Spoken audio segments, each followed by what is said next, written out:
Pues bueno, muy buenos días a todos. Es un gusto verlos por aquí y agradecerles que estén aquí participando en el seminario, en esta ya la tercera sesión de esta tercera edición del Seminario Poblano de Filosofía Moderna, donde por segunda ocasión contamos con la presencia del doctor Luis Ramos Alarcón, muy buen amigo y un profesor muy querido también.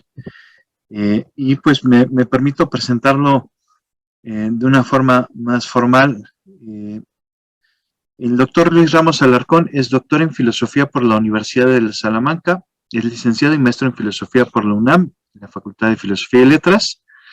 Realizó una estancia postdoctoral en el Departamento de Filosofía de la Universidad de Princeton. Realizó estudios de dibujo y pintura en México, Barcelona y Florencia. Desde 2008 es profesor investigador de la Universidad Autónoma de la Ciudad de México. Desde 2007 es profesor del Colegio de Filosofía de la UNAM. Desde el 2013 es tutor del posgrado de Filosofía de la UNAM. Es miembro del Sistema Nacional de Investigadores Nivel 2. Ha publicado 7 libros de ética y filosofía para bachillerato con las editoriales McGraw-Hill, Macmillan, Fernández Editores y Fernández Educación.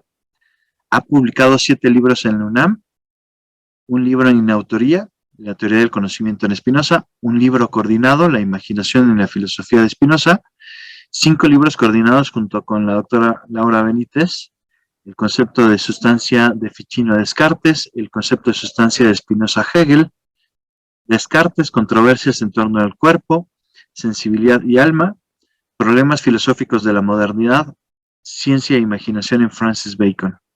Asimismo, ha publicado más de 40 artículos en revistas especializadas y capítulos de libros nacionales e internacionales sobre metafísica, epistemología y ética en Platón, Maquiavelo, Descartes, Spinoza, Vico, Kant y Nietzsche. Ha impartido cursos en las siguientes universidades: Salamanca, Oviedo, la Complutense, la Autónoma de Sinaloa, la Autónoma Benito Juárez de Oaxaca, la Panamericana, La Salle, entre otras universidades. Ha dado más de 20 conferencias en universidades de Estados Unidos y de España, así como más de 90 ponencias en universidades de México. Ha coordinado 10 congresos, coloquios y simposia sobre filosofía moderna en la UNAM, en la UACM y la Asociación Filosófica de México. Ha sido secretario técnico del Consejo Editorial de la UACM, representante del Consejo Intercolegial de Investigación de la UACM, enlace de academia en la UACM, tesorero de la Asociación Filosófica de México, así como consultor de la Academia de Filosofía del Instituto de Educación Media Superior del Distrito Federal. Yo le agradezco muchísimo al doctor Luis Ramos y ahora sí voy a presentar y le cedo la palabra para que pues puedan escuchar la ponencia. Pues muchísimas gracias, Beto. Pues muy buenos días a todas y a todos. En verdad que agradezco muchísimo pues la invitación del doctor Roberto Casales García pues para estar aquí con ustedes presentando este pequeño avance. Les comento un poco de qué se trata esto. Esto es el primer capítulo de un libro que estoy escribiendo sobre la ética de Spinoza. Es una introducción un poco general a la ética de Spinoza. Entonces estoy en la redacción del libro, ya tengo avanzadas unas partes, otras no tanto. Este sería parte del primer capítulo, entonces también agradeceré muchísimo todas las preguntas, todos los comentarios, todas las dudas, las objeciones que pudieran ustedes encontrar, pues lo voy a agradecer mucho porque me va a permitir pues mejorar el trabajo que estoy haciendo, ¿no? Entonces, lo que voy a presentarles es una brevísima introducción a la metafísica de Spinoza. He dado varios cursos acerca de la metafísica de Spinoza, la epistemología, la ética y así. Y tal vez uno de los problemas que que observo con mayor frecuencia entre pues, el auditorio es la cuestión de qué quiere decir que solo hay una sustancia y que todo cuanto existe es una modificación o es una expresión suya. O sea, ¿qué entiende? ¿Cómo es el panteísmo de Spinoza? Entonces, en cierta medida quiero responder esa pregunta, ¿no? ¿Qué tipo de panteísmo es el que plantea Spinoza? Porque no es un panteísmo en donde todas las cosas simplemente vamos a sumar todo lo que hay y eso es Dios. O tampoco es un panteísmo en donde voy a decir, bueno, pues una taza de café, aquí está Dios, ¿no? Y entonces voy a cuidar esta taza de café porque tengo que tener una visión diferente o tengo que proteger a Dios o cosas así. Y claro, todos los problemas que traería eso de cómo es posible. Entonces, ¿qué idea tiene de Dios, ¿no? Cuando puede padecer, si yo puedo romper la taza, ¿no? O el café se echa a perder, entonces Dios se echó a perder, Dios se rompió. Entonces, no es un panteísmo, digamos, como tan ingenuo, tan simple, pero tampoco es algo, digamos, como muy sencillo. Entonces, en parte quiero ir hacia allá. Y como he titulado a este capítulo, es si somos pequeños gusanos en el universo, ¿no? Y ahora vamos a ver por qué pongo esta cuestión de los gusanos, que después de todo es una respuesta que va a poner Spinoza en una carta a Oldenburg. Entonces, Beto, sí podemos seguir con la siguiente.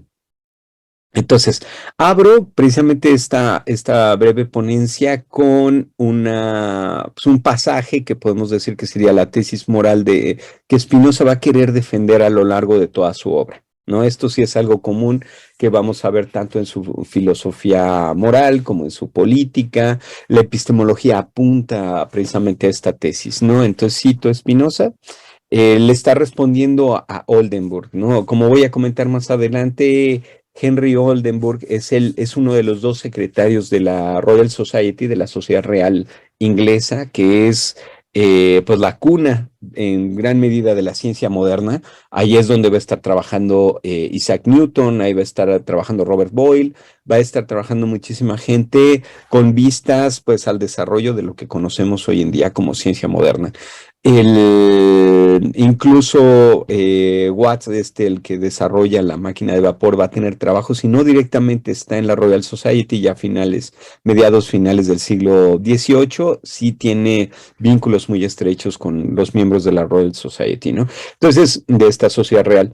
Bien, dice Spinoza en esta carta a Oldenburg, Spinoza nace, cabe decir, ¿no? En 1632, entonces para 1665 tiene 33 años, ya está desarrollando en gran medida su posición, su ética, y le contesta esto, le dice esto a Oldenburg y vamos a ir explicando un poco por qué, ¿no? Dice Spinoza, cito, no pienso que me sea lícito burlarme de la naturaleza y mucho menos quejarme de ella cuando considero que los hombres, como los demás seres, no son más que una parte de la naturaleza y que desconozco cómo cada una de esas partes concuerda con su todo y cómo se conecta con las demás, ¿no? Hasta aquí la cita. Esta sería como una de las tesis morales de Spinoza, bueno, no la única, ¿no? Bien, lo que voy a hacer, intentar hacer es explicar esta tesis de Spinoza, ¿no? ¿Qué quiere decir que somos una parte de la naturaleza? ¿Cómo lo podemos saber? Y ir trabajando un poco con esto, ¿no? Entonces comienzo con la lectura. No sé, Beto, ¿tú qué prefieres? ¿Termino la lectura y abrimos el espacio de preguntas o conforme voy leyendo, vamos haciendo las preguntas? Pues lo que a ti te acomode más, Luis. Mm. Bien, bueno, pues si, si van teniendo dudas, preguntas, pues adelante. Entonces, pueden abrir el micrófono o pues abrir y poner las preguntas en el chat. Entonces ahí las podré estar leyendo entonces. Bien, entonces, entre marzo de 1665 y abril de 1667 se dio la Segunda Guerra entre Inglaterra y la República de las Provincias Unidas de los Países Bajos del Norte por el control marítimo de las rutas comerciales a las Indias. En septiembre de 1665, Henry Oldenburg, uno de los secretarios de la Sociedad Real de Inglaterra, le escribe a Spinoza cuando Inglaterra era azotada por la peste y esperaban que Holanda iniciara una nueva guerra naval. Oldenburg le pregunta por noticias acerca de esa nueva batalla. No olvidemos que Spinoza es un ciudadano neerlandés y que la sociedad real respondía directamente al rey de Inglaterra, Carlos II. Entonces, Oldenburg se queja de esta guerra, pues no solo dificulta la comunicación entre Inglaterra y Holanda, sino que muestra que los hombres se despedazan entre ellos porque no se guían por la razón. Pero luego dice que mejor deja de quejarse al considerar que los vicios son parte de la vida humana y que solo serán eliminados por medio de la intervención de los mejores. Esto es lo que dice Oldenburg. Sobre una nueva batalla, Spinoza le responde, y si continuamos, Beto, con la siguiente transparencia, por favor. Sí, entonces contesta Spinoza, esperaré a conocer lo que últimamente han hecho cuando los beligerantes hayan saciado su sed de sangre y hayan reposado un poco para reponer sus fuerzas.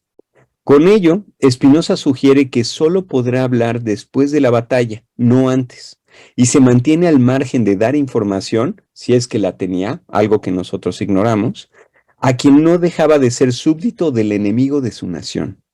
Pero más importante aún, es que plantea su visión acerca de la fuerza de las pasiones. Solo puede suponer que los beligerantes, sean neerlandeses o sean ingleses, buscarán saciar su sed de sangre y luego tendrán que reposar y después podrá saber qué fue lo que sucedió. Y continúa Spinoza, si aquel célebre burlón viviera en estos tiempos, realmente moriría de risa. Hasta aquí la cita. Parece que Spinoza se refiere a Demócrito, de quien se decía que reía todo el día porque encontraba risible todo lo relacionado con los hombres. Por eso, Spinoza dice irónicamente que éste moriría de risa al ver las cruentas guerras comerciales. Pero a continuación responde lo que hemos puesto como epígrafe de esta ponencia. Primero, que los hombres somos parte de la naturaleza.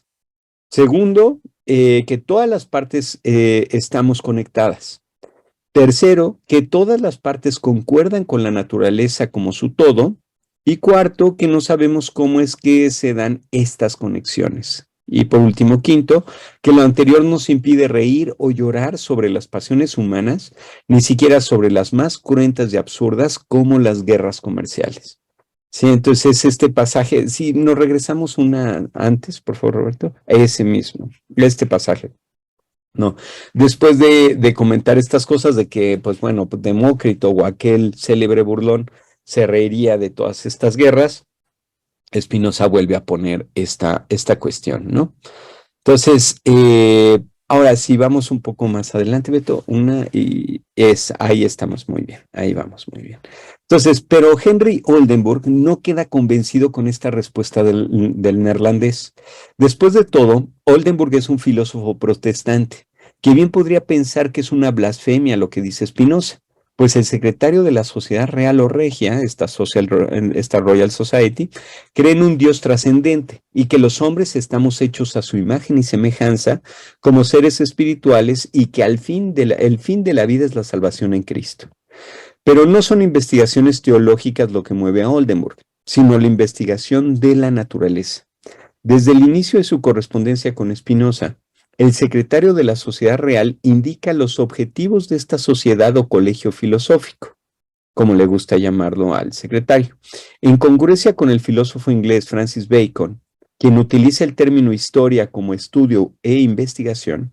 Oldenburg explica que su sociedad busca hacer una historia de las artes mecánicas, esto es, realizar experimentos y observaciones sobre la naturaleza para descubrir los principios de la mecánica y con ellos explicar las formas y cualidades de las cosas.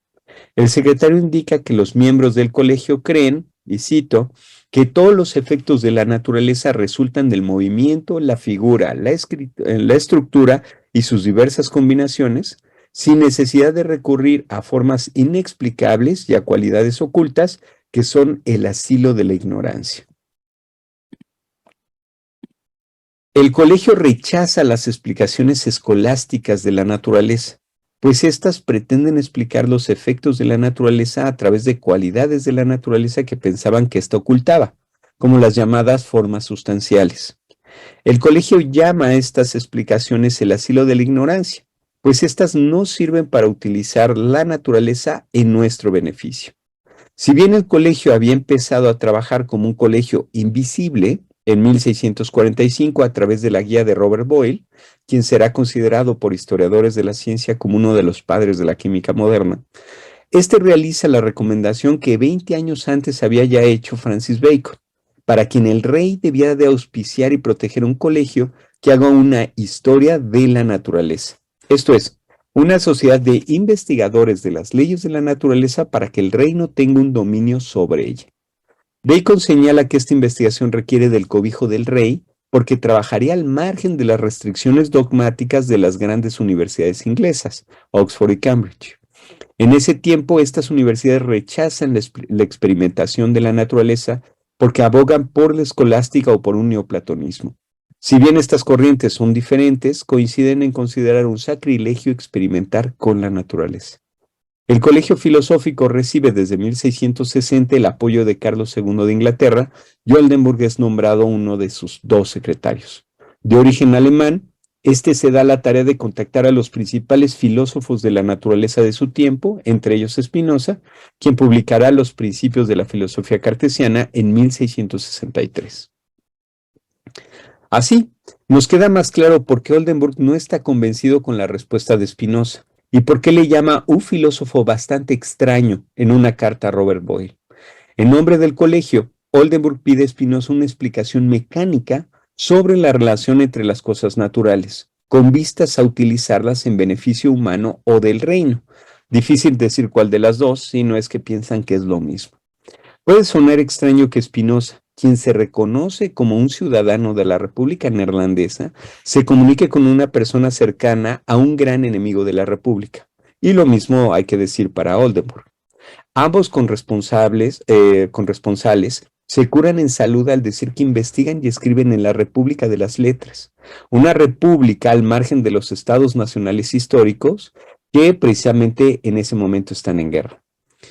Sobre la respuesta de Spinoza con la que iniciamos esta ponencia, a Oldenburg no le interesa que Spinoza decida no burlarse ni quejarse de la naturaleza, sino que le preocupa que afirme que los seres humanos seamos partes de la naturaleza y que concordemos con ella.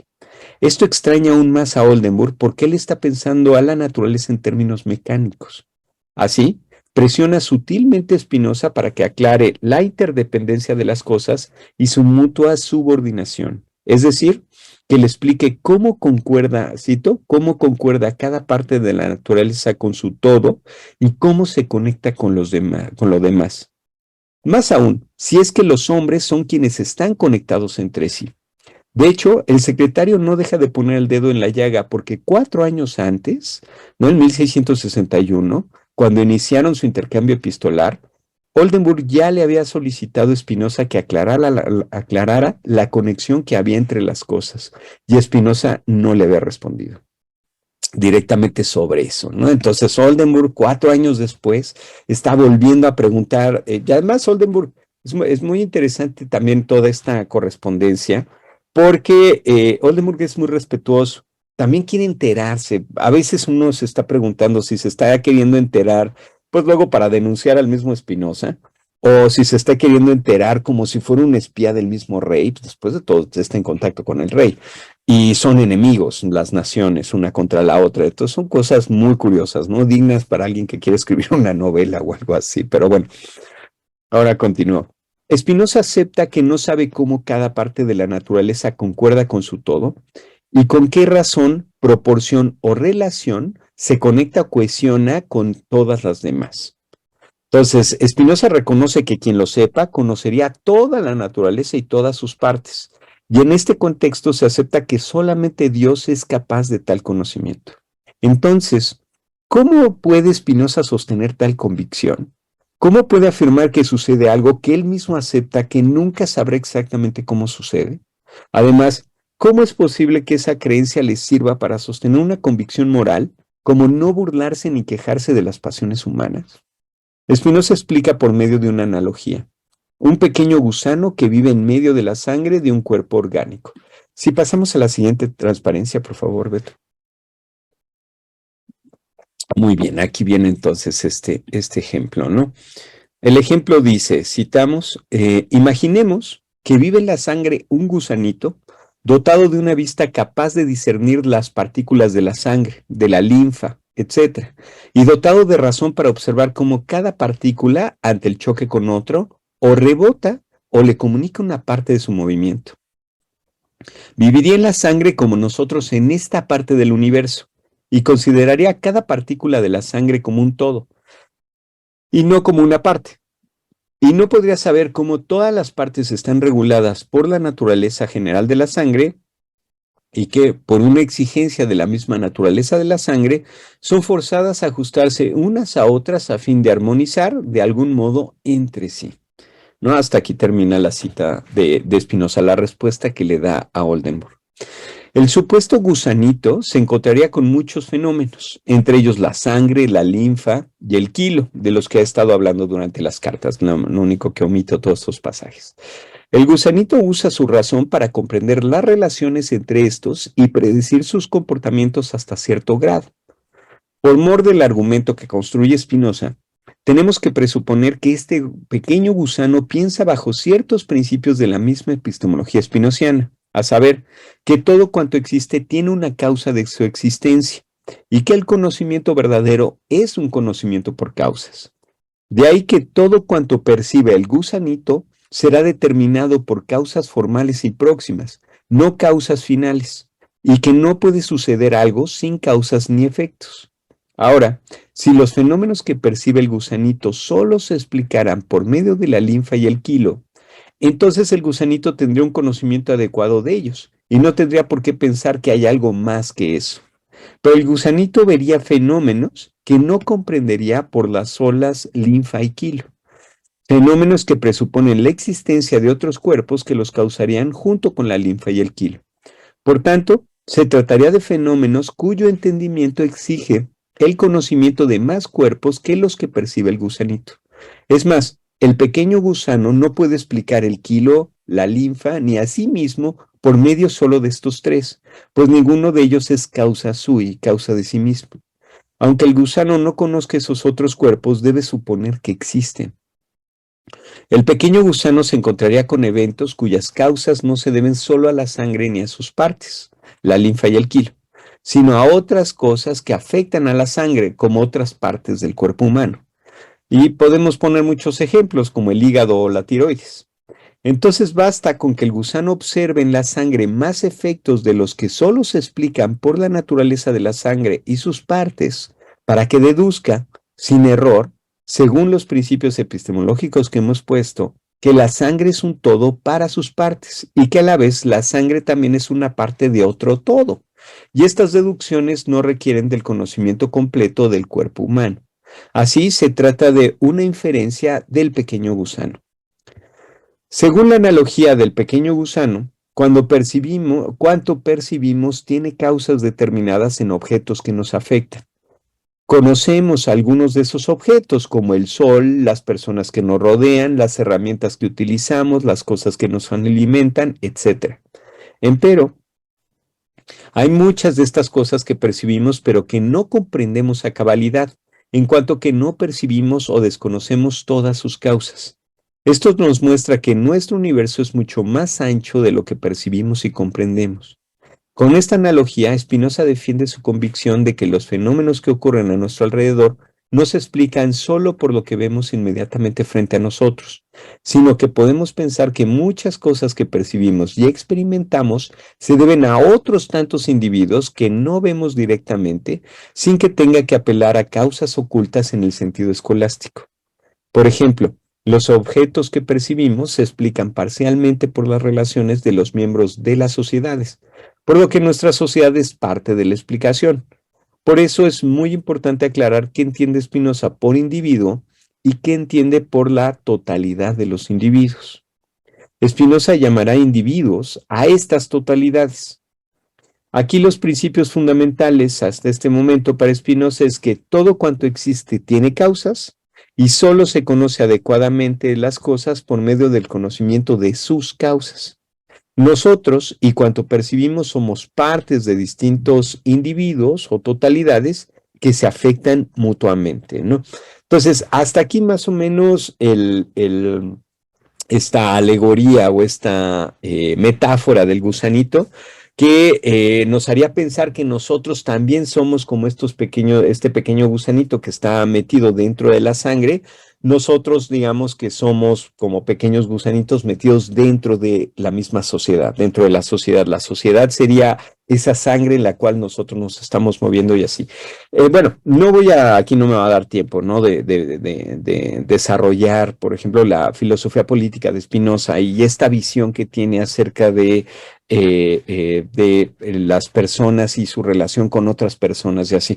Pero la idea hasta ahora es sobre todo considerar que así como este pequeño gusano no puede explicar todos los fenómenos que percibe a su alrededor a partir de las cosas que él mismo está solamente viendo, sino que se explican por otras causas que pueden estar un poco más lejanas o pueden ser más amplias, ¿no? Porque el gusanito no está viendo el cuerpo humano, no está, pues no sé, se está moviendo en medio de la sangre, pero no está viendo al cuerpo humano, ni siquiera está viendo otros cuerpos humanos y cosas así, ¿no? Pero desde la perspectiva de Spinoza, él considera que es suficiente la respuesta que está dando a Oldenburg en cuanto a que el ser humano tiene que pensarse a sí mismo como parte de otras totalidades, ¿no? Y a Spinoza no le preocupa especialmente en un inicio no tener un conocimiento cabal de esas totalidades, sino que sería suficiente con afirmar esto. Luego va a desarrollar tanto en la ética como en la filosofía política cómo vamos a entender estas totalidades. Sí, pero antes, bueno, aquí no nos daría tiempo de eso lo podríamos hacer en otra ocasión. Pero lo que sí quiero yo continuar aquí es con una explicación sobre lo que Spinoza entiende por individuo. También para que veamos un poco, desarrollemos mejor esta idea. Pero también quiero preguntarles si tienen alguna duda o algún comentario hasta aquí, hasta este momento, alguna cuestión, Beto, no sé.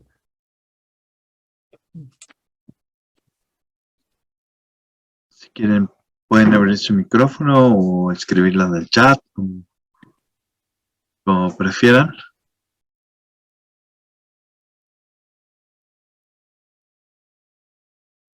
Sí, veo Javier. Javier, adelante, Javier. Muy buenos días.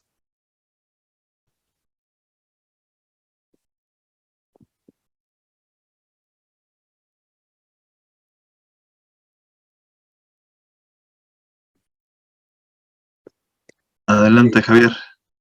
Sí, profe, puse la pregunta en el chat porque no sé si se me puede escuchar bien. Pero bueno, lo que preguntaba era, me parece que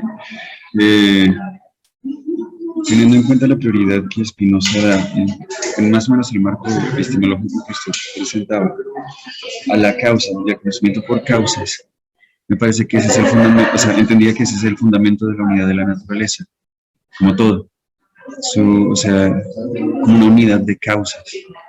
Mm, y quería preguntar si es más bien eso el fundamento de esa unidad de toda la naturaleza, más que una unidad de ser, o sea, más, más o menos tratando de hacerlo compatible con el hecho de que haya distintas partes integrantes de ese todo natural.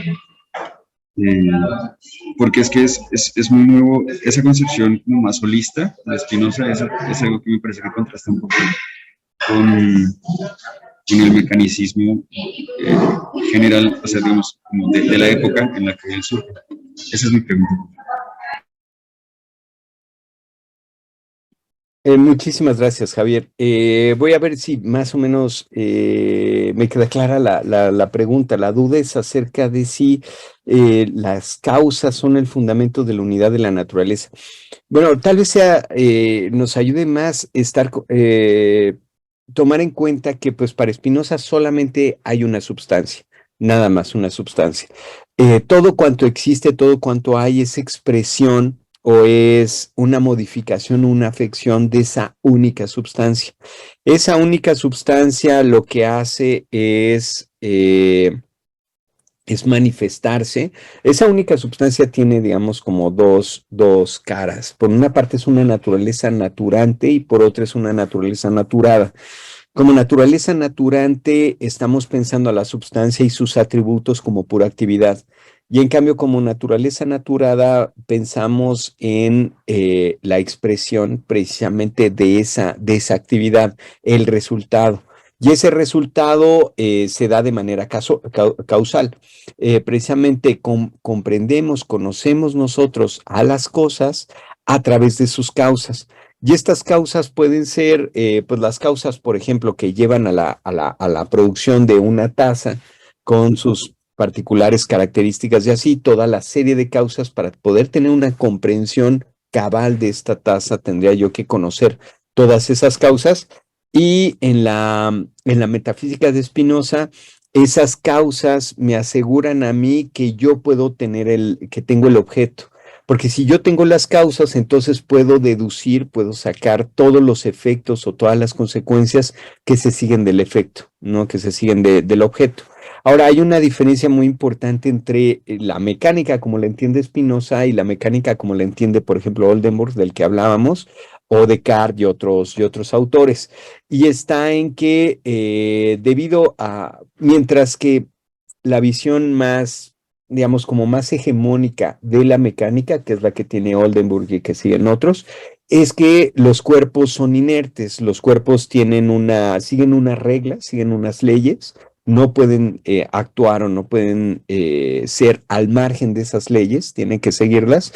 Y los cuerpos funcionan como si fuera una especie de mesa de billar, donde si nosotros pudiéramos conocer la dirección y la fuerza con la que el taco pega en una de las bolas, bueno, pues podríamos nosotros perfectamente inferir todos los distintos movimientos que se van a seguir de ahí, porque los mismos cuerpos son inertes.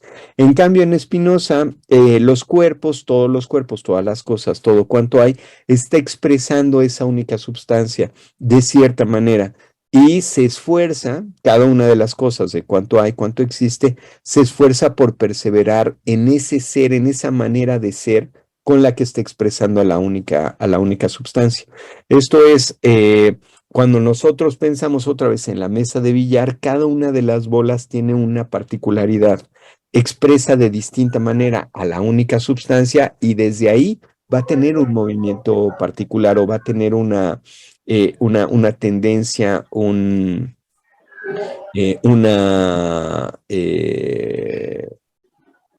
pues digamos que pues, un impulso particular, ¿sí? Entonces,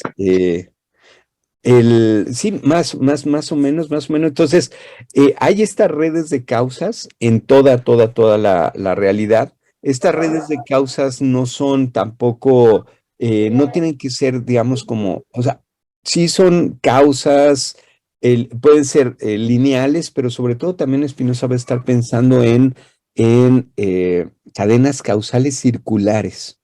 Sí, que se están causando y se vuelven a causar unas a las otras y así, ¿no? Igual y aquí también, no sé, sí hablar un poquito acerca de esos, ¿no? Entonces, sí, no sé si lo aclaré, Javier. Sí, gracias, doctor. No, con muchísimo gusto. Sí, creo que había por ahí otra cuestión también. Sí, Romeo Alfonso, entonces por ahí, no sé si. Buenos días. Aquí le habla Romeo Alfonso Pacheco de Guatemala. Mi pregunta es, Spinoza considera que el hombre y la naturaleza como un todo, y considero yo que nosotros como partículas que él nos describe en un sanguíneo de toda la sangre que existe, yo miro que él vive en un contexto igual que nosotros, entre guerras comerciales, como la que está sucediendo ahorita por el gas, por el petróleo. Eh, Quiere decir que las palabras de él hasta nuestros días siguen vigentes. Y yo quisiera preguntarle, doctor, si existe una interpretación eminentemente espiritual de Spinoza sobre el hombre y la naturaleza. Muchas gracias por haberme invitado. Muchas gracias, Román Alfonso, por la pregunta, por la intervención, lo agradezco mucho. Eh, es que también habría que preguntarnos qué querríamos decir con una interpretación espiritual. Si desde el mismo Spinoza, como todo es parte de esta naturaleza, y esta naturaleza lo que hace es que el ser humano no tenga una posición privilegiada frente a otros seres, ¿no? No es que, por ejemplo, en una, digamos, como en una posición judio-cristiana, el ser humano tiene una posición privilegiada frente a los otros seres vivos, porque el ser humano estaría hecho a imagen y semejanza de Dios. El ser humano existiría para dar gloria a Dios o para volver a Dios, cosas así que no estaría sucediendo con todos los demás seres. Es más, podríamos pensar que el mundo fue creado por Dios para que para beneficio del ser humano y cuestiones por el estilo. En cambio, para Spinoza no. No hay causas finales en la naturaleza, no hay una razón para la existencia humana fuera de la misma existencia, o sea, de ahora mismo, por ejemplo, el sentido que podría tener ahora esta charla que en este momento estamos teniendo, no podría ser un sentido fuera de lo que vaya a decir o lo que vaya a alimentarnos a nosotros mismos. No es que tenga un sentido para, pues no sé, gente que no está conectada ahora en este momento y con la que no nos estamos comunicando. Entonces, la existencia tiene sentido para el existente en cuanto existe. Fuera de eso no tiene otro sentido. O sea, no hay un fin final, no hay un juicio final según Spinoza, ¿no? Claro, esto es según él, ¿no? Y entonces, pero ahora, que el ser humano no tenga una posición privilegiada ontológicamente frente a otros seres, tampoco quiere decir que a nosotros, que somos seres humanos, nos dé lo mismo el ser humano. Al contrario, quiere decir que como nosotros somos seres humanos, también nosotros no podemos ver el mundo fuera desde nuestra perspectiva, fuera de nuestro mismo punto de vista. Y es desde esta perspectiva desde donde nosotros comprendemos la realidad y no solamente la comprendemos o la intentamos comprender, sino que actuamos sobre esa realidad, la modificamos para nosotros. Entonces, los seres humanos lo que vamos a estar buscando es humanizar el mundo. O sea, es hacer el mundo para nosotros, para nuestro beneficio. Pero lo mismo van a estar haciendo cada uno por su cuenta, los perros, los gatos, los árboles. Según la perspectiva de Spinoza, todos tenemos un conato, pero ese conato es diferente. En el caso humano, nuestro conato lo que busca es humanizar el mundo. En cambio, el conato del perro, pues lo que va a buscar es hacer un mundo canino, o el gato lo que va a hacer es buscar hacer un mundo felino, ¿no? Y este tipo de cosas, ¿no? Entonces, en este sentido, los seres humanos sí estamos intentando hacer de nuestro mundo un mundo más humano, a pesar de que sabemos de antemano que no tenemos una posición privilegiada ontológicamente digamos, en la naturaleza o en el universo, ¿no? A pesar de eso. Muy bien, muy bien. Espero haber respondido. Claro, eso es desde la perspectiva de Spinoza, ¿no? Desde su perspectiva, pero sí, muchísimas gracias. Sí, sí, Roberto, adelante, adelante.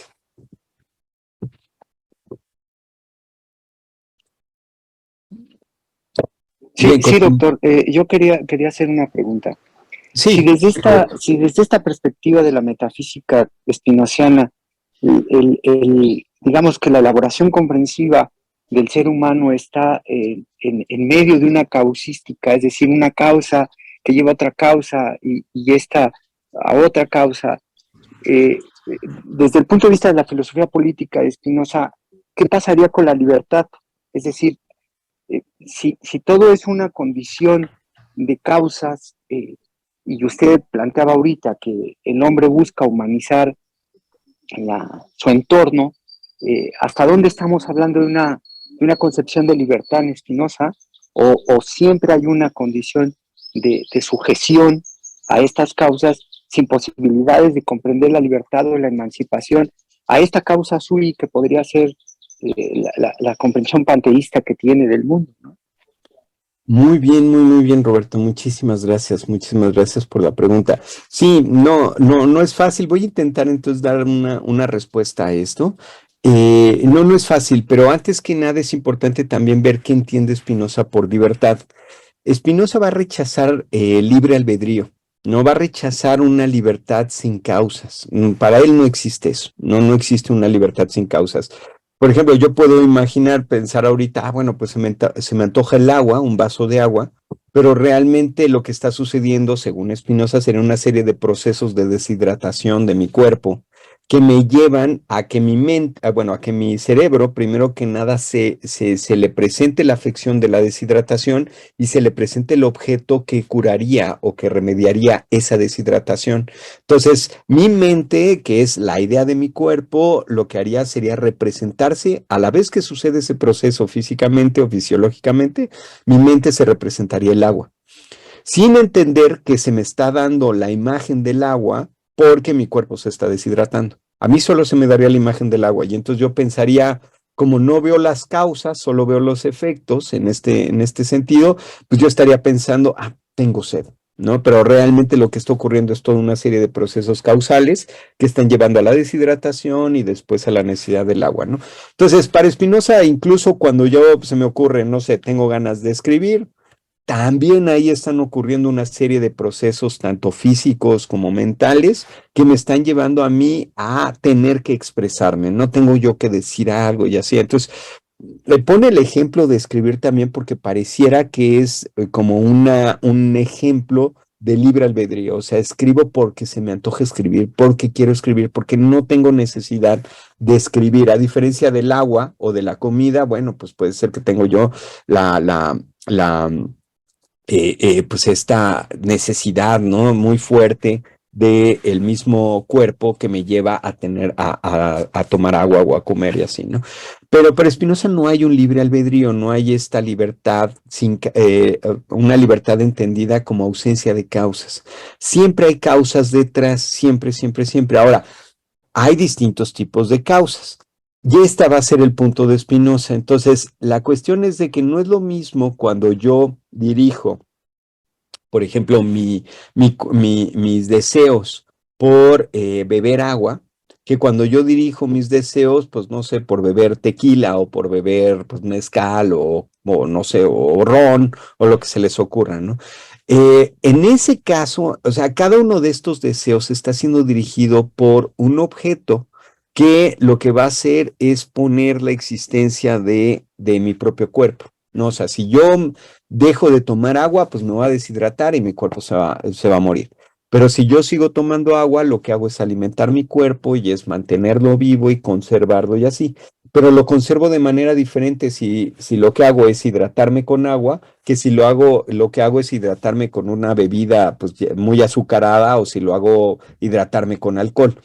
Sí, entonces el mismo cuerpo para Spinoza va haciendo una construcción que nosotros estamos haciendo con distintos elementos, con distintas cosas, sea el agua, sea el azúcar, sea el alcohol, etcétera, ¿no?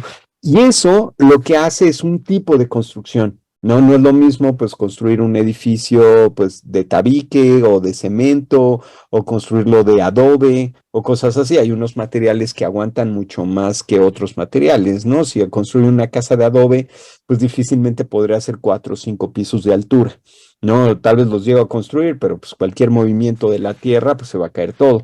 En cambio, si lo construyo de, pues, tabique, si lo construyo con varilla y cosas así, pues puede ser que aguante más. Y si lo construyo de concreto, con varilla o con vigas de metal o eso, pues va a aguantar todavía muchos más pisos y así, ¿no?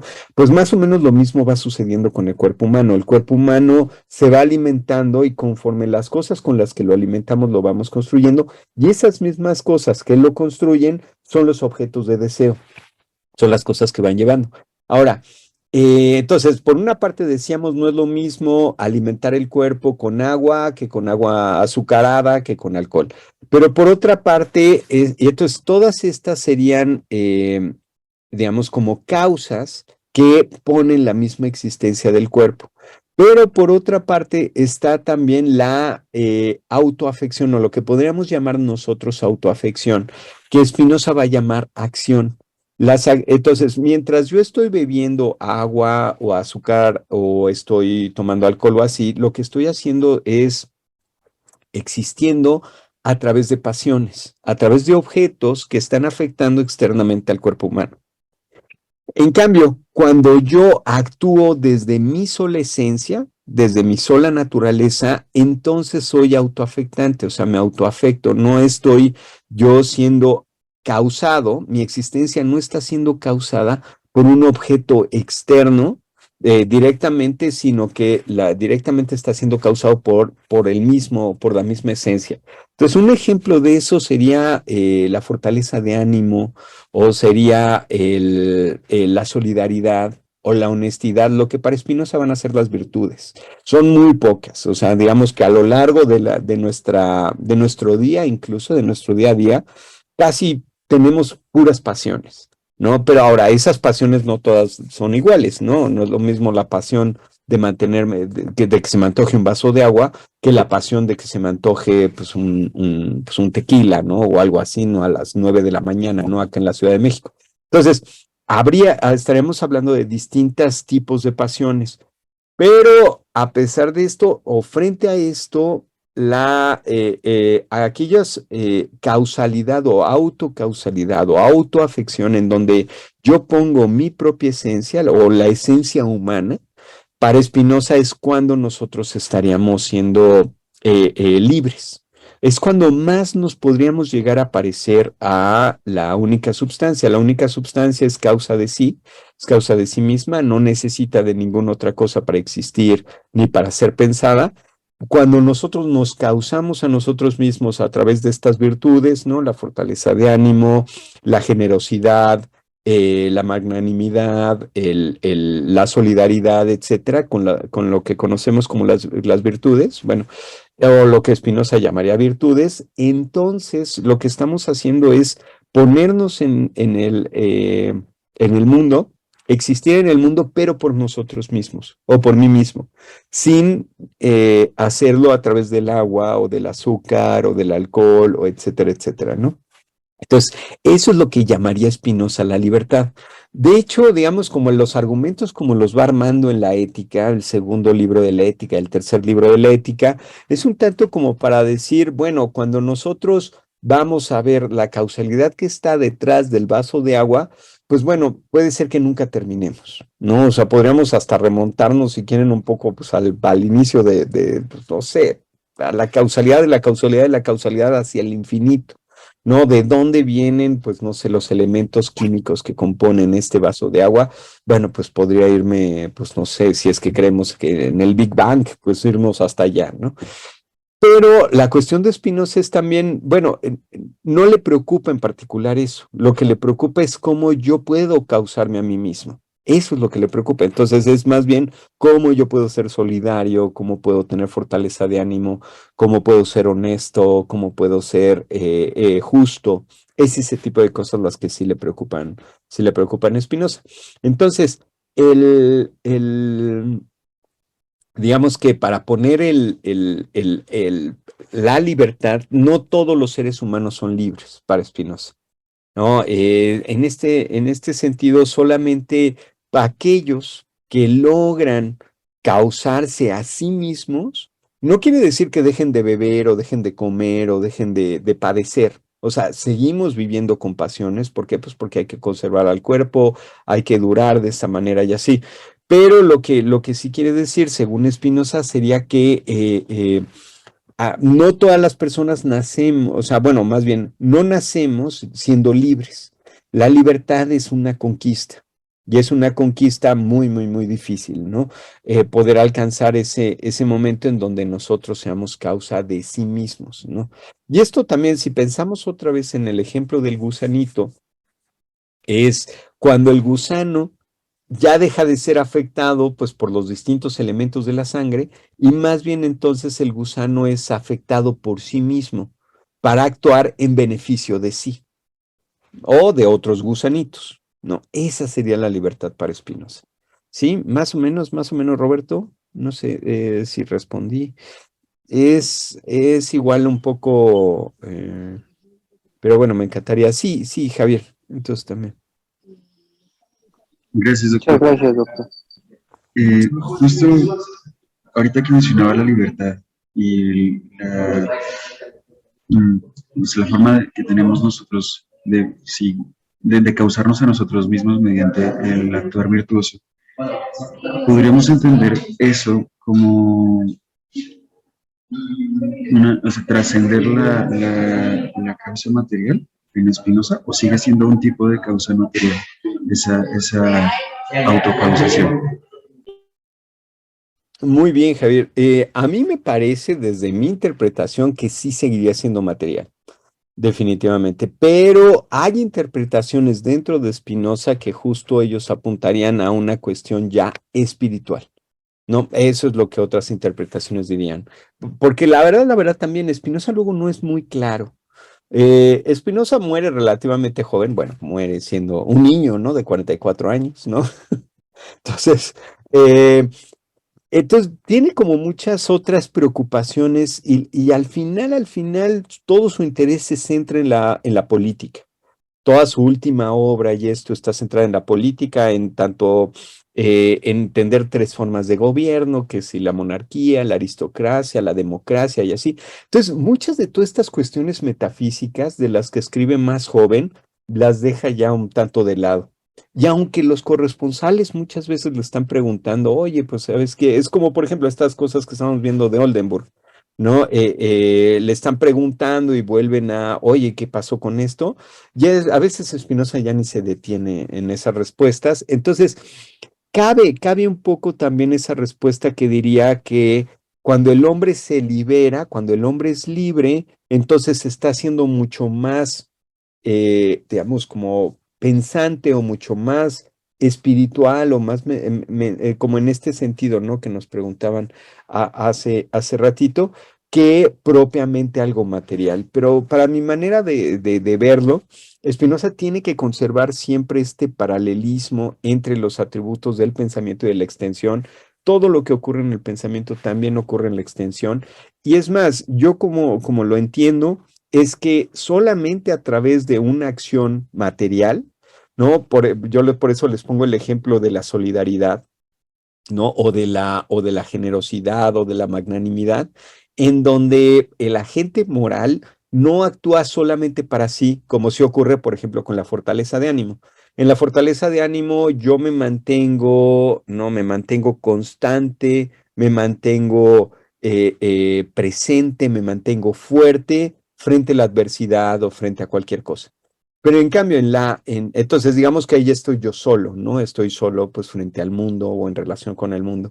Pero en cambio, en la solidaridad, Spinoza no usa el término solidaridad, usa el término piedad, pietas, ¿no? Es el término que usa en latín, que algunos de los traductores ponen como moralidad, pero realmente no es tanto así, o sea, yo pensaría más como lo está usando como una solidaridad, en donde vamos a ayudar a otros, o el altruismo, si quieren también, ¿no? En donde yo ayudo a otros, donde incluso puedo poner en peligro un poco mi vida o cosas así, o mi hacienda, o mis intereses, o mis cosas, por ayudar a otros, ¿no? Entonces, es material, o sea, hay otras personas y no es solamente por eso hacía yo también un poco un tanto hacía estas preguntas acerca de la República de las Letras, de la que habla Spinoza y Oldenburg y varios en sus cartas, como una cuestión muy rara, ¿no? O sea, no creo que todas estas cuestiones de las virtudes vayan a ser dadas en una República de las Letras, sino no, como si fuera una especie de mundo inmaterial, tipo el Imagine de John Lennon o algo así, ¿no? Sino yo pensaría más bien como pues este mundo material en el que estamos, en el que vivimos y en donde pues la persona necesita comida y yo le doy comida, ¿no? O yo ayudo a que esa persona coma. Entonces, esa materialidad, ¿no? Yo lo pensaría, pero claro que también es importante aceptar que hay otras lecturas que dirían que sobre todo, esto es a raíz de un texto que es muy enigmático, que es el escolio de la proposición 20 del quinto libro de la ética. En ese escolio dice Spinoza, hasta aquí he hablado del cuerpo y de la mente, ¿no? Ahora voy a hablar solo de la mente. Entonces, ¿qué quiere decir eso de que, y entonces habla de la beatitud y habla dejar de ser afectado por las cosas externas y cosas así.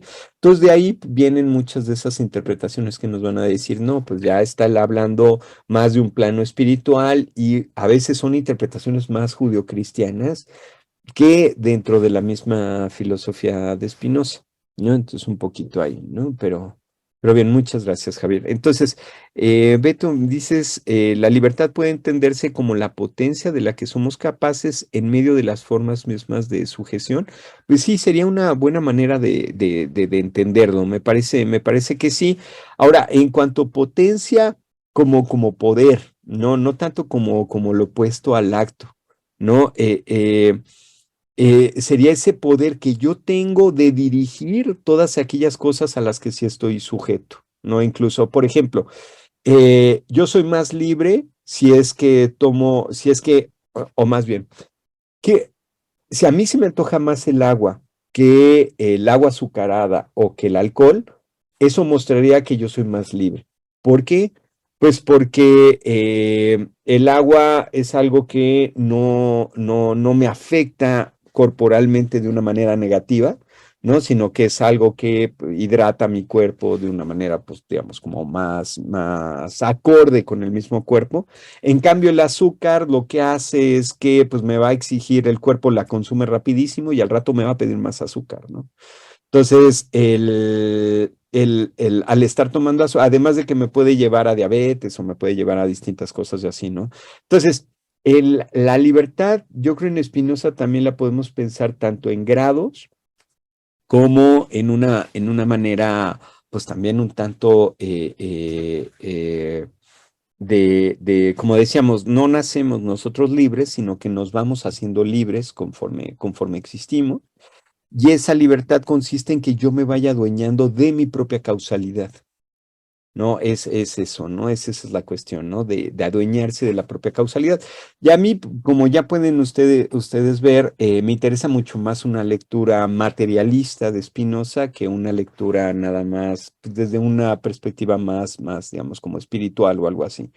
En una lectura material sería todavía más clara esta libertad en cuanto al poder que yo tengo para hacer cosas, ¿no? El poder que yo tengo, pues, por ejemplo, para leer idiomas, ¿no? Otros idiomas, o el poder que yo tengo, pues, para subir la montaña, ¿no? O para hacer distintas cosas, que es un poder con el que no nacemos, pero es un poder que nosotros vamos consiguiendo. Y entonces vamos consiguiendo la libertad en ese sentido.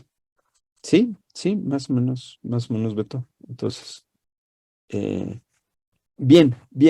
Más comentarios o más cuestiones que quieran que comentemos. Yo tengo una, Luis. Sí, Eh, adelante, Beto. Justo me llama muchísimo la atención de esta definición de libertad que has esbozado, porque en función de esta entonces ya no entiendo muy bien la crítica que le hace Leibniz a Spinoza, porque, bueno, tú sabes que Leibniz lo que dice es que en última instancia entonces Spinoza terminaría cayendo en una suerte de necesitarismo, ¿no? Más que de determinismo, porque en función de lo que has dicho, yo veo muchísima compatibilidad, incluso en muchos puntos en común, el tema de las pasiones, el tema de los afectos. Yo, bueno, recientemente hice justo un textillo ahí sobre el papel de los afectos en la teoría leibniziana de la acción. Y es muy cercana a esto que acabas de mencionar, porque en efecto Leibniz también cree que no todo el tiempo no todo el tiempo estamos ejerciendo la libertad, o no todo el tiempo, que hay ciertas acciones que incluso están previamente determinadas, incluso por percepciones no apercibidas, ¿no? De manera que incluso en aquellos momentos donde creemos que actuamos de forma espontánea, con una espontaneidad absoluta, pues en el fondo siempre habría una razón, siempre habría algo, una percepción de fondo que estaría determinando o que nos estaría inclinando hacia cierto lado más que a otro, etcétera, ¿no? Entonces, no termino de de comprender bien a dónde va, o por qué Leibniz pudiera pensar que en Spinoza hay un necesitarismo y no un compatibilismo como el que encuentro yo en Leibniz, cuando lo que me acabas de explicar es más bien como una lectura más compatibilista, me parece. Sí, no sé, igual, muchísimas gracias, Beto. Ay, me encantaría leer el artículo, por favor, envíamelo. El artículo que publicaste, me gustará mucho leerlo. Me parece que también muchas veces, igual no quisiera yo decir, pues, que sí, digamos, como de mala fe o de mala, con ya un prejuicio de antemano, ¿no? Para a la lectura del mismo Spinoza, pero lo que sí veo es que muchas veces toman en cuenta esta causalidad como si siempre fuera una causalidad externa y siempre fuera una causalidad externa al infinito. Y entonces el ser humano nunca pudiera ser dueño de sí mismo, sino que a lo mucho lo que podría llegar a ser sería darse cuenta de cómo las cosas lo están afectando, que sería una lectura sobre todo estoica del mismo Spinoza, más que una lectura de Spinoza. Entonces, a veces ese es el tipo de cosas, el tipo de lecturas que se hacen de él y en el caso particular de Leibniz, también parece que tal vez también las diferencias estarían puestas sobre todo en el interés que tendría Leibniz en la conservación, o no conservación, sino sobre todo en en poder identificar con claridad cuál es el sujeto de la acción. ¿No? ¿Para qué pensando en la imputación o pensando en lo que ya después va a ser conocido como responsabilidad? El que un individuo o un sujeto sea el que realiza las acciones y no otro, ¿no? Entonces, Leibniz yo creo que estaría muy interesado por ese lado ahí, ¿no? En tener eso con claridad. Y en cambio, pero Spinoza no tanto, no es que a Spinoza no le preocupa tanto decir que es el mismo individuo y no ha cambiado el individuo que realiza cierto tipo de acciones o ciertas cosas. Lo que le preocupa más que nada a Spinoza es cómo el individuo puede ser capaz de actuar en su beneficio y en beneficio de los demás. Esa sería como la preocupación más bien para Spinoza. O sea, por ejemplo, en Spinoza, si una persona hiciera un daño o hiciera un mal, pero esa persona pagara a la sociedad ese daño o ese mal, según lo que la misma sociedad decida que sería el pago, ya esa persona se puede reintegrar perfectamente a la sociedad.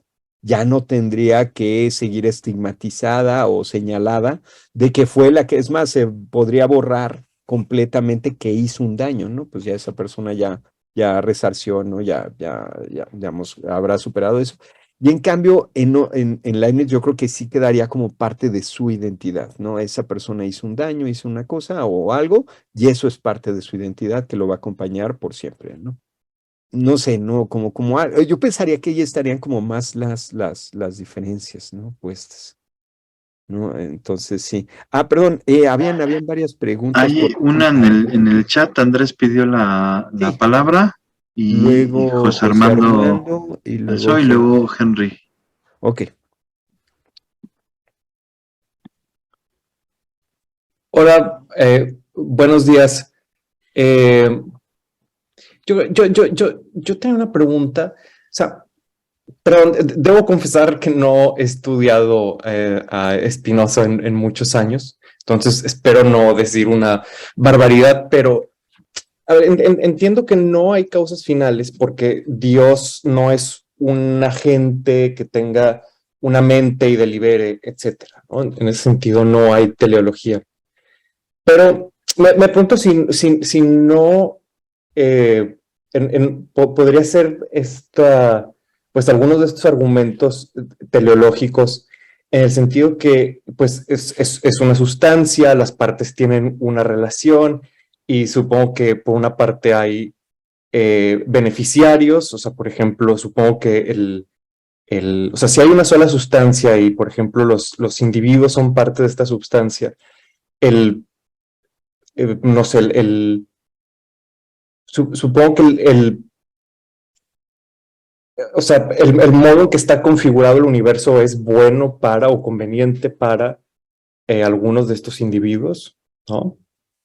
Y además, como que me cuesta mucho pensar cómo puede ser, decía, como, bueno, el universo es una especie de, o sea, la naturaleza es como un principio no mental, pero, ¿cómo decirlo?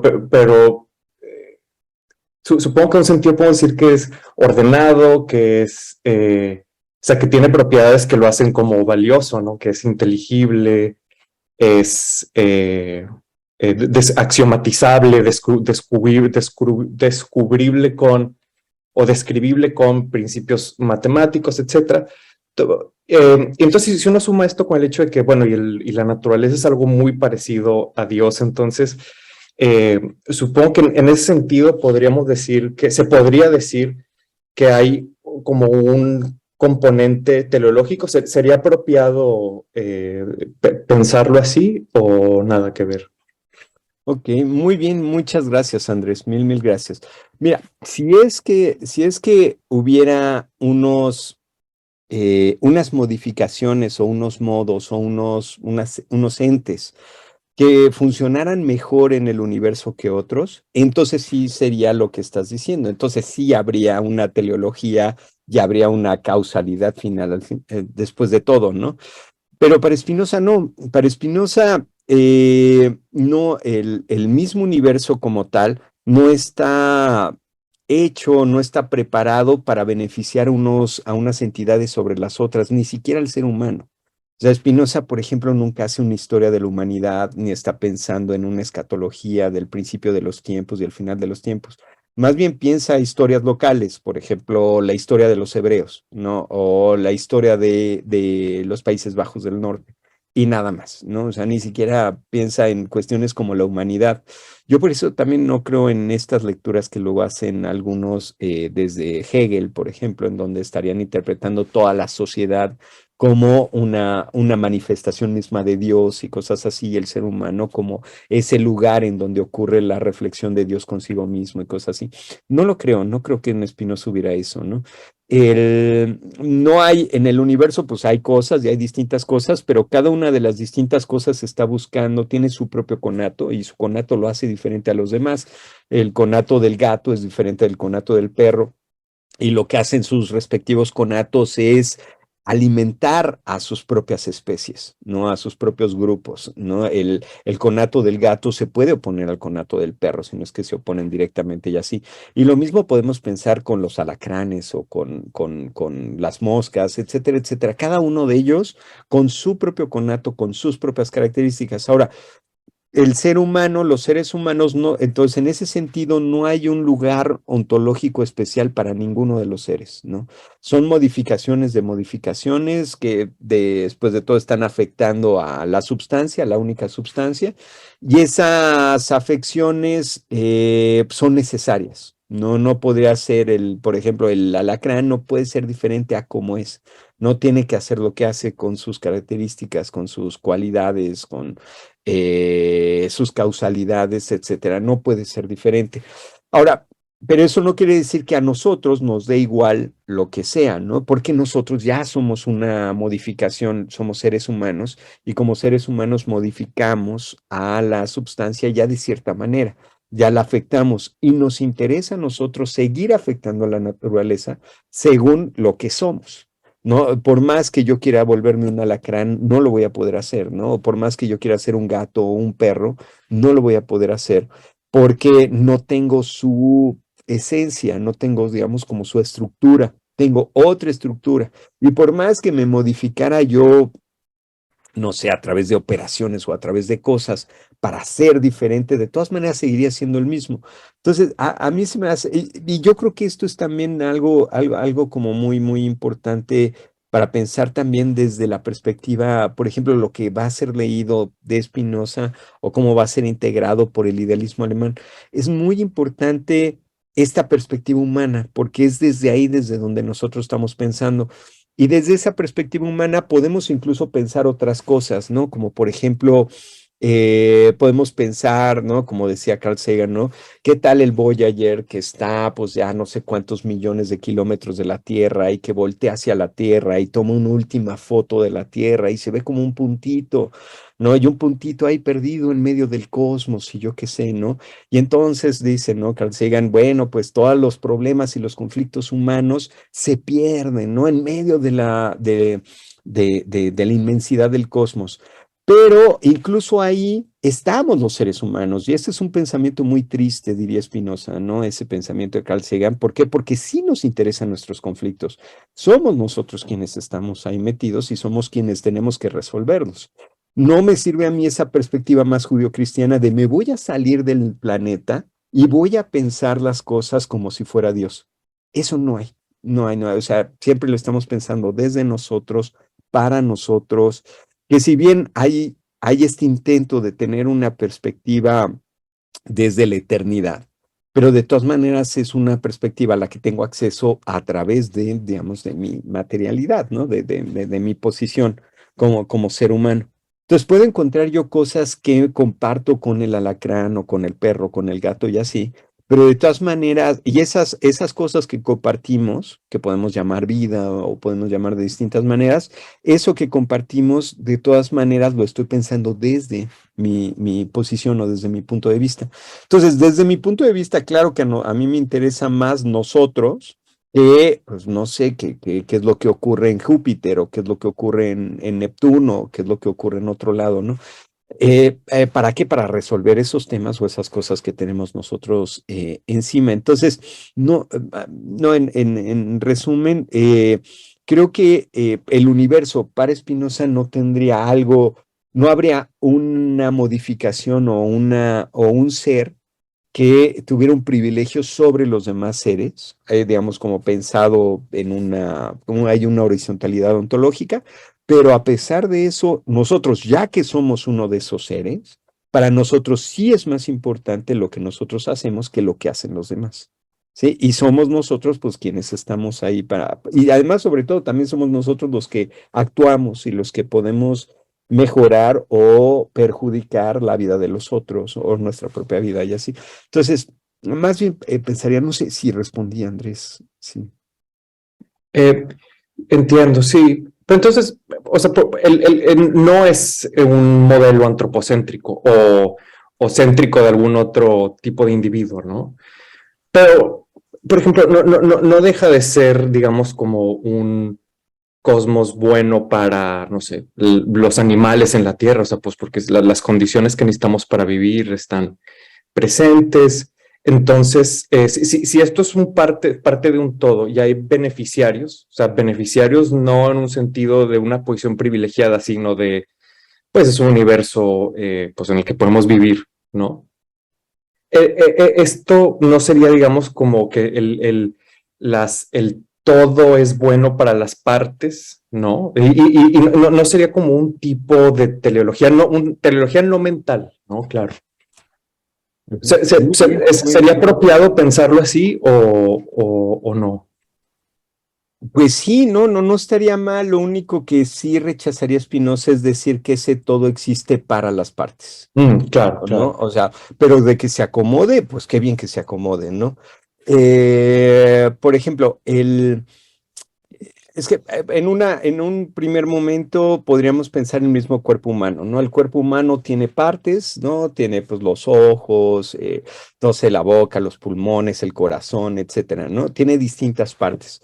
Cada una de esas partes tiene su propio conato y lo hace diferente a los otros, ¿no? Las funciones que realizan los pulmones o el corazón o así son diferentes cada una de estos. Cada uno de estos también se alimenta y se alimenta de aquello con lo que se esté alimentando el cuerpo. Y de hecho, pueden entrar en conflicto entre estas partes para adueñarse de ese alimento o para realizar sus propias funciones, ¿no? Si acabo yo de comer, pues me va a dar sueño. ¿Por qué? Pues porque toda la sangre, la oxigenación y los nutrientes están concentrados en el sistema digestivo, ¿no? Por ejemplo, ¿no? Entonces, si yo quiero realizar otras funciones en ese mismo momento en que acabo de comer y comí bastante, entonces van a entorpecer otras funciones así del cuerpo, ¿no? Y esto. Pero más o menos pueden irse ahí regulando unos a los otros, puedo yo no comer tanto, ¿no? Si es que voy a realizar otras funciones, o si no, pues puedo descansar y entonces así, ¿no? O sea, puedo ir haciendo eso, ¿no? Ahí tendríamos una totalidad con sus partes, en donde las partes cumplen esa función. Pero si entre las distintas partes, por ejemplo, pues si tengo un problema con los riñones y pues tiene que haber pues no sé, me tienen que poner otros riñones y me los tienen que cambiar o yo qué sé, pues lo importante es que todo el cuerpo pueda seguir realizando las distintas funciones. Claro, en época de Spinoza no existía pues diálisis, ni transfusiones, ni trasplantes y todo este tipo de cosas, pero creo que al final para él no sería nada problemático que yo pudiera cambiar pues, mis riñones o que pudiera tener una hemodiálisis o cosas así. Lo importante es que la función completa o total se siga realizando. No importa si es a través de mis órganos o es otro órgano o así. Entonces, ¿esto por qué? Porque esas partes van a cumplir una función, pero no es que solamente la pueda cumplir esa parte. Puede ser que me la cambien. No, él mismo pues habla de la nutrición, de la alimentación como eso. O sea, lo que estamos haciendo es cambiando partes por partes. No se van descomponiendo, se van echando pues sí, se van desgastando. Entonces me deshago de esas partes y me hago de nuevas partes, ¿no? Y eso es como lo que entiende Spinoza por nutrición. Entonces, los todos, y lo mismo sucedería con la sociedad pensada ahora ya como un individuo más grande. Pensemos, ¿no? La sociedad, pues en una ciudad o en un estado o en un país o incluso la sociedad global seríamos conjuntos de individuos cumpliendo distintas funciones que si bien yo me muero, pues no muere por eso pues en la sociedad de la ciudad en donde vivo, ¿no? Sino que se mantiene, pero ahora nacieron otros y están otras personas o hay migración, ¿no? Y estas otras personas también alimentan, ¿no? La vida dentro de la ciudad, pues un poco así, ¿no? Entonces, en este sentido es de que la totalidad no dependa al 100% de sus partes, ni las partes tampoco estén ahí solamente, que puede ser que yo me muevo, o sea, o puede ser que yo le dono, pues no sé, mi riñón pues no sé, a mis hijos, ¿no? O a mis padres, ¿no? Cosas así. O sea, puede haber migración, yo me puedo ir a otro país, me puedo ir a otro lugar, no sé, y alimentar a otra sociedad o a otro lugar. Entonces, no es que a fuerzas tenga que ser este individuo o esta parte para esta totalidad, sino que puede haber esa, digamos, como pues esa movilidad o eso. Ahora, de que cambiaría la totalidad, pues podría ser que cambiara, ¿no? Pensaría yo. Sin más. Ok, ¿Sí? muchas gracias. No, con muchísimo gusto, espero haber respondido. Entonces, continuamos con José Armando. Muchas gracias, doctor. Tengo una pregunta. Bueno, es mi primer contacto con Spinoza, pero de acuerdo a lo que usted explicó, entonces el hombre, en medida que adquiere conciencia de sí, es capaz de desarrollar sus facultades a través de la interacción con la naturaleza y su capacidad de experimentar. Esa es una pregunta, quizá ya lo había mencionado en un anterior punto, pero quisiera esclarecerlo un poco más y me es de mucha utilidad. Acabo de mencionar un ejemplo de las áreas biológicas. Yo estudio un área de la ciencia de la salud, entonces me parece muy particular cómo entonces, por ejemplo, en el desarrollo humano, en las primeras etapas de la vida, uno se va haciendo consciente de sí a través, por ejemplo, de conocer las partes de su cuerpo, conocer los sentidos. Entonces me gustaría si pudiera responder esa pregunta. Gracias. Sí, muchísimas gracias, José Armando. Sí, en efecto, no, en efecto, de lo que se trata es de ir conociendo nosotros nuestro medio y ir ampliando también nuestros vínculos con el medio para utilizarlo en nuestro beneficio. ¿No? Entonces, por ejemplo, no poníamos estos ejemplos de la hemodiálisis o el ejemplo del trasplante o de la transfusión de sangre o cosas así. De Spinoza vería todas las herramientas, los instrumentos que nosotros tenemos, esto mismo, por ejemplo, poder hacer esta sesión en línea, ¿no? Y comunicarnos a través en distintas partes del mundo, que por cierto, pues ahí les mando muchísimos saludos, ¿no? A todas las personas que están de Guatemala, de Ecuador, ¿no? Y otros lados, ¿no? En verdad es que es una maravilla, ¿no? Poder tener este contacto, ¿no? Para Spinoza esto sería una extensión de los mismos sentidos humanos.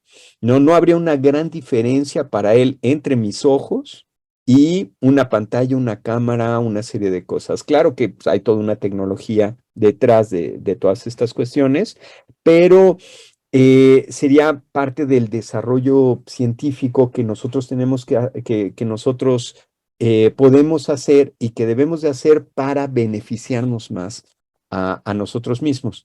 Entonces, eh, el hombre lo que está haciendo es estar haciendo, pues bueno, estar conociendo cada vez mejor la misma naturaleza, pero otra vez su conocimiento no es un conocimiento neutro o un conocimiento, digamos, como ingenuo, sino que es un conocimiento para qué, para beneficiarse él frente a los demás. Es más, si nosotros nos ponemos a estudiar a los alacranes y encontramos que su veneno hace esto, que hace el otro, podemos usar el mismo veneno del alacrán en nuestro beneficio.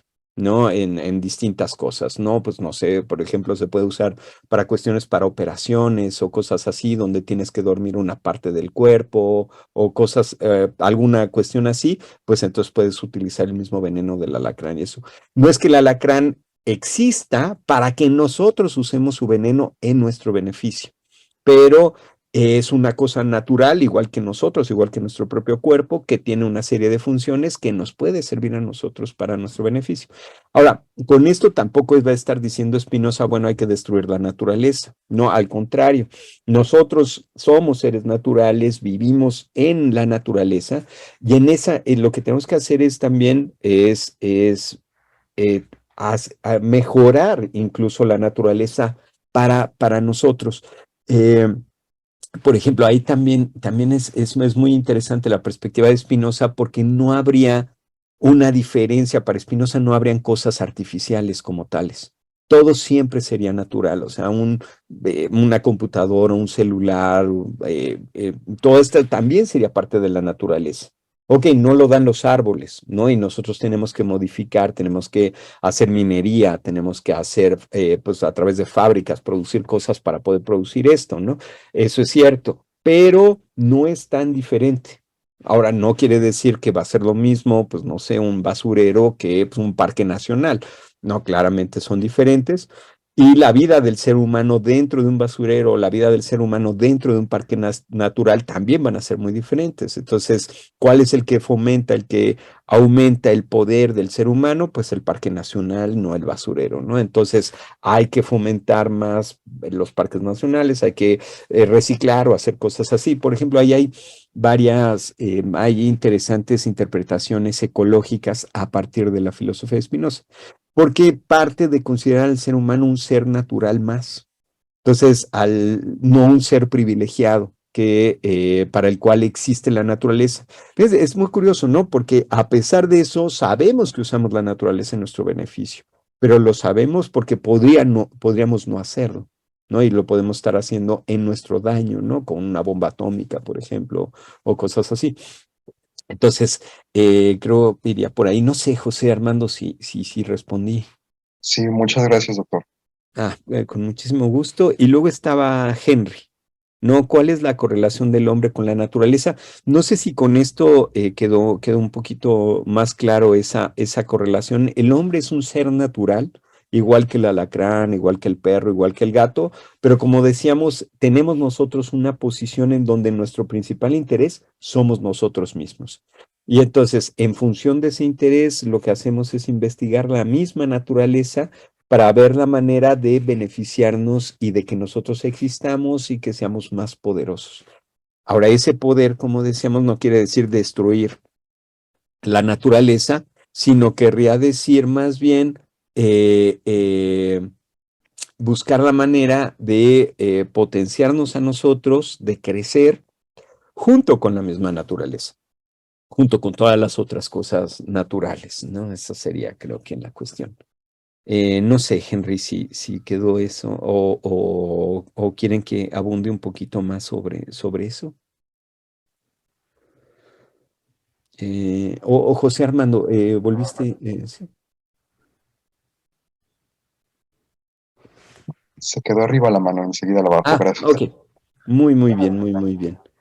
Perfecto, perfecto. Entonces, no sé si tienen más comentarios, más dudas o, o, o cuestiones. En verdad, yo agradezco muchísimo, muchísimo todas las preguntas que hacen. Voy tomando nota de todo lo que van planteando, porque a mí me sirve muchísimo también, pues, para buscar aclarar mejor todas estas cuestiones.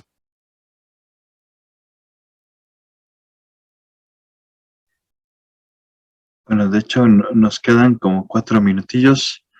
En lo que alguien más se anima, si es que se animan, pues yo quisiera adelantarme también un poquillo y irte agradeciendo muchísimo, Luis. Como siempre, es un gusto tenerte aquí en la UPAEP y bueno, pues seguir aprendiendo de Spinoza, que es de los autores que siempre he querido estudiar y que siempre me falta tiempo para hincarle el diente así como se debería. Entonces, que llegue, esto es algo que yo les comparto mucho a mis alumnos, que, bueno, uno no puede especializarse en todo, ¿no? Y bueno, para mí que suelo dar esta asignatura de historia de la filosofía moderna, pues siempre es un problema, ¿no? Porque yo soy especialista en Leibniz y Kant, y más o menos, ¿no? Y ya. Y entonces, luego tener que explicar a todos los demás filósofos de la modernidad, o al menos darles un cierto panorama, pues siempre se vuelve complicado. Y en ese sentido, pues te agradecemos muchísimo, Luis, que, bueno, a mi parecer, no sé si es un juicio sesgado por el cariño y la amistad, pero a mi parecer eres el académico que más conoce a Spinoza, o al menos en México el más destacado. Puede que sea un juicio sesgado, pero bueno, siempre me ha gustado mucho tu forma de comprender a Spinoza y la claridad con la que lo explicas, que es impresionante y que no es la claridad que uno se encuentra cuando trata de leer directamente a Spinoza, ¿no? Bueno, yo, al menos en mi experiencia con el tratado de la reforma del entendimiento y luego con la ética, uno siempre se queda de, bueno, ¿y cómo llegaron a esto? ¿No? Quizás pues muestra esta expertise y pues en este sentido te haré llegar esta constancia en agradecimiento, y yo espero pues que eventualmente también te podamos invitar acá presencialmente a comer unas semitas, o unas enmoladas, aunque sea, ¿no? Algo así, ¿no? No, pues yo encantadísimo, encantadísimo. Beto, en verdad, muchísimas gracias por la invitación, ¿no? Me ha dado un gusto enorme. Y pues yo encantado de ir a Puebla. Puebla tengo allá, tengo parientes, pero no he ido desde la cuarentena. Entonces, ahí no he visto allá los parientes y todo por allá. Pero sí, no, las semitas y claro, el mole y las enmoladas, todo es una maravilla eso. Y pues sí se extraña, como no, hay que ir. Tengo que ir pronto, de hecho. Entonces, pues muchísimas gracias, Beto. En verdad que mil gracias ahí por todo, por la invitación, y a todos las presentes, los presentes, pues por sus comentarios, por lo que nos han dicho. Sí, creo que hay Y una Gaspar, intervención. Doctor, muchas gracias por la conferencia que nos ha dado el día de hoy. Sí quisiera comentar con el doctor Casales, ¿dónde podría consultar sus textos acerca de Maquiavelo? Ah, bien, les pongo, si no, entonces con Beto les pongo, bueno, está todos en academia, ¿no? En academia creo que he puesto todo. Entonces, si ponen, les pongo ahorita aquí, debe estar, les pongo el sitio y ahí pueden descargar de manera gratuita, y espero que sea útil, que sirva de algo. Y ahí les pongo el vínculo ahorita por aquí. Claro que sí. En verdad que gracias y muchísimas gracias por el interés. En verdad que lo agradezco muchísimo. Excelente, muchas gracias. Ok, aquí. Entonces ahora mismo se los pongo en este.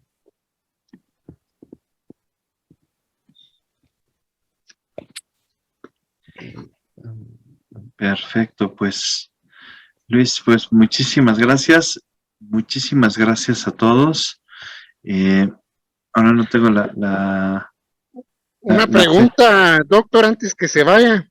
Sí.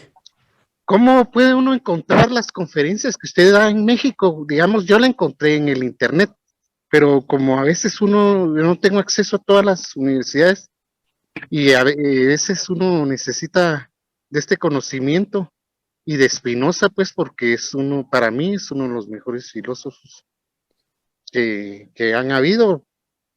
Como dijo Einstein, ¿va? Cuando le preguntaron, ¿usted cree en Dios? Sí, pero en el Dios de Spinoza, ¿va?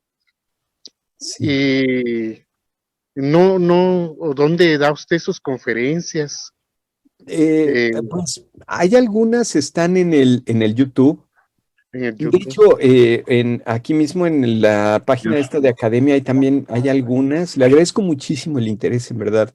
Le agradezco mucho las palabras y eso, pues ahí nos motiva a seguir trabajando. Ahí en el YouTube hay algunas cosas, ya ahí las ponen. Hay veces pues sí, yo intento poner ahí en la página esta de Academia cuándo van a haber conferencias y cuándo van a haber cosas. Y ahí sobre todo, ahí es donde lo pondré. Y en verdad que muchísimas gracias por sus palabras. Sí.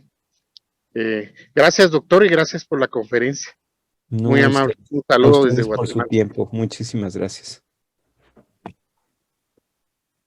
Mil gracias, Beto. Muchísimas gracias, Beto. Pues te mando un abrazo muy, muy fuerte y que estén muy bien. Y ahí seguimos en contacto. Y claro, hay que ponernos de acuerdo ahí para ir por esas semitas y esas enmoladas y todo. Claro que sí.